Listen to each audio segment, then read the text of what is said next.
Subscribe કરજો Shri Harileela YouTube ચેનલને। વિડીયોને લાઈક કરી કમેન્ટ કરી બેલ આઇકન દબાવજો નોટિફિકેશન માટે। જય સ્વામિનારાયણ। ભગવાન શ્રી સ્વામિનારાયણે આ પૃથ્વી ઉપર ધર્મનો ફેલાવો થતો રહે અને સંપ્રદાયમાં સદાય ભક્તિ અને ભાવનો વધારો થતો રહે, તેમજ ભક્તોના દુઃખ દૂર કરી સર્વ સંકલ્પ ભક્તોના પૂર્ણ થાય તે હેતુથી અમદાવાદ, વડતાલ, ભુજ, ધોલેરા વગેરે જગ્યાઓએ મંદિરોનું નિર્માણ કરાવતા ગયા અને છેલ્લે સ્વામિનારાયણ ભગવાને ગઢપુરમાં મંદિરનું નિર્માણ શરૂ કર્યું।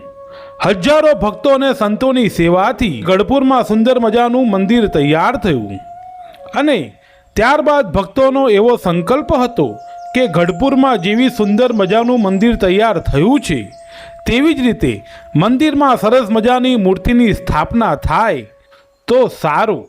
પ્રગટ તેવા પરબ્રહ્મ સ્વામિનારાયણ ભગવાને જાણે ભક્તોનો આ સંકલ્પ પણ પૂર્ણ કરવા નારાયણજી સુથારને બોલાવ્યા અને પોતાના અંગે અંગનું માપ લઈને એક સરસ મજાની મૂર્તિ બનાવવાની આજ્ઞા કરી અને નારાયણજી સુથાર કે જે સમયે મૂર્તિના તે શિલ્પકાર હતા તેમણે પણ મહારાજની આજ્ઞા પ્રમાણે મૂર્તિ બનાવવાનું શરૂ કર્યું। ભક્તો કહેવાય છે કે ગઢપુર મંદિરમાં જે મૂર્તિની સ્થાપના કરવાની હતી તે મૂર્તિનો પથ્થર શ્વેતદીપના મુક્તો લાવ્યા હતા। ભક્તો સમજતા નારાયણજી સુથારે ગોપીનાથજી નામની મૂર્તિનું નિર્માણ શરૂ કર્યું। કહેવાય છે કે આ મૂર્તિનું નિર્માણ જ્યારે થતું હતું તે વખતે નારાયણજી સુથાર ભગવાન સ્વામિનારાયણના દરેક અંગે અંગનું માપ લેતા હતા અને ત્યારબાદ મૂર્તિનું નિર્માણ કરતા હતા।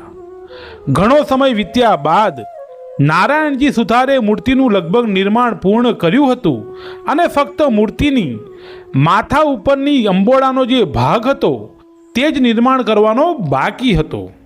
ભક્તો નારાયણજી સુથાર આખો દિવસ મૂર્તિનું નિર્માણ કરતા હતા અને રાત્રિએ સમયે મૂર્તિને ઢાંકીને એક રૂમમાં મૂકી દેતા જેથી મૂર્તિને કંઈ થાય નહીં।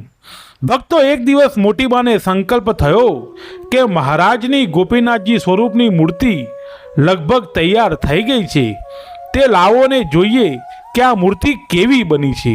મોટીબાએ મહારાજની જેવી આંગળીઓ હતી, જેવા મહારાજના સાતળ હતા, મહારાજના જેવા કાન, હોઠ, નાસિકા હતા તેવી જ માપવાળી મૂર્તિને જોઈને મોટીબા ખૂબ જ રાજી થયા અને મૂર્તિને પાછી ઢાંકી દીધી। ભક્તો આ બાજુ સવારે નારાયણજી સુથારે ગોપીનાથજી મહારાજની મૂર્તિનો માથાનો જે અંબોડાનો ભાગ બાકી હતો ત્યાં ટાંકણું વડાડ્યું અને ત્યાં તો અંબોડાના ભાગેથી લોહી નીકળવા લાગ્યું અને આ જોઈને નારાયણજી સુથારે મહારાજને બોલાવ્યા અને સઘળી વાત કરી।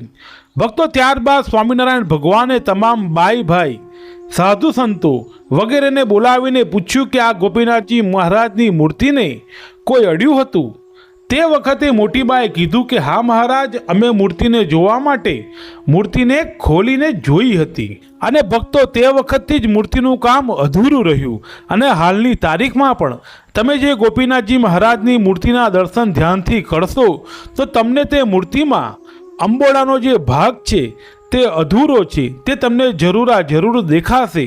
તો ભક્તો આ ગોપીનાથજી મહારાજની મૂર્તિનું જે સામર્થ્ય છે તે જ દર્શાવે છે કે આ મૂર્તિ પ્રગટ છે। ભક્તો અમે આશા રાખીએ છીએ કે આજના વિડીયોમાં બતાવેલી માહિતી તમને જરૂર પસંદ આવી હશે। આજનો વિડીયો તમને કેવો લાગ્યો તે અમને કમેન્ટ કરીને જરૂર જણાવજો। આજનો વિડીયો અમે સમાપ્ત કરીએ છીએ। સર્વે હરિભક્તોને અમારા ઘણા હેતથી જય સ્વામિનારાયણ।